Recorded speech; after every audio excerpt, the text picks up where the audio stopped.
দেখুন তো বন্ধুরা, আজকের খাবারটা আপনাদের পছন্দ হয় কি না? লোকাল ট্রেনে আমরা জার্নি করার সময় এই ধরনের খাবার কিন্তু প্রায়শই দেখেই থাকি। এটাকে আমরা গুড়ের গজা বলেও চিনি, আবার মুরালি বলেও চিনি।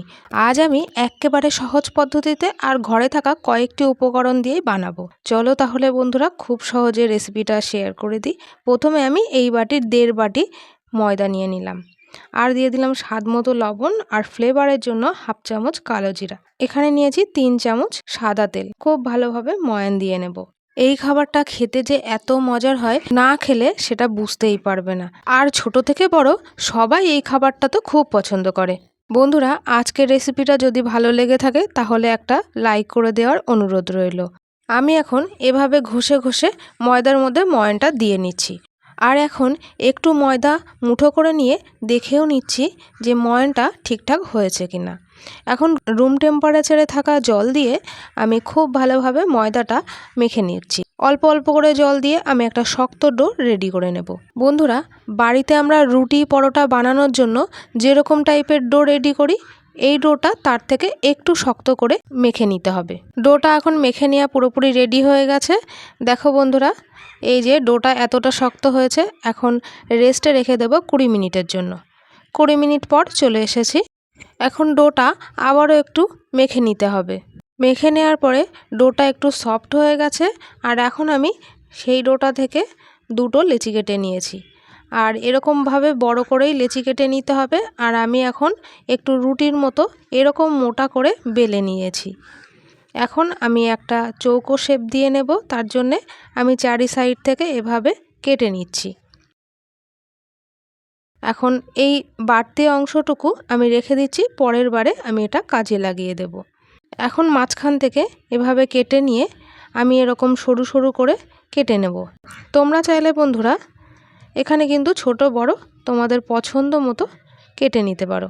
আমি যেহেতু লম্বা টাইপের গজাগুলো বানাচ্ছি, সেই জন্য এরকম লম্বা লম্বা করেই সবগুলো কেটে নিচ্ছি।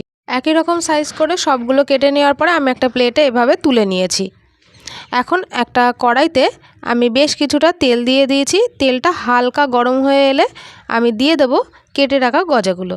দেখতেই পাচ্ছ বন্ধুরা, তেলটা কিন্তু অনেক বেশি গরম করে নিইনি, হালকা গরম করেছি। এই অবস্থাতেই কিন্তু গজাগুলো দিয়ে দিতে হবে, না হলে বাইরে থেকে পুড়ে যাবে আর ভেতর থেকে কাঁচা থেকে যাবে। কিছুক্ষণ পর গজার কালারগুলো একটু চেঞ্জ হয়ে এলে আমি এভাবে উল্টে পাল্টে ভেজে নেব। গ্যাসের ফ্লেমটা কিন্তু এই গজাটা ভাজার সময় একেবারে লোতেই রাখতে হবে। 3 থেকে 4 মিনিট লো ফ্লেমে এভাবে উল্টে পাল্টে হালকা ব্রাউন কালার করে ভেজে তুলে নিতে হবে। এর থেকে বেশি করে ভাজলে কিন্তু বন্ধুরা তেতো লাগতে পারে। আর কতটা শক্ত হয়েছে সেটাও আমি একটু শব্দটা শুনিয়ে দিচ্ছি।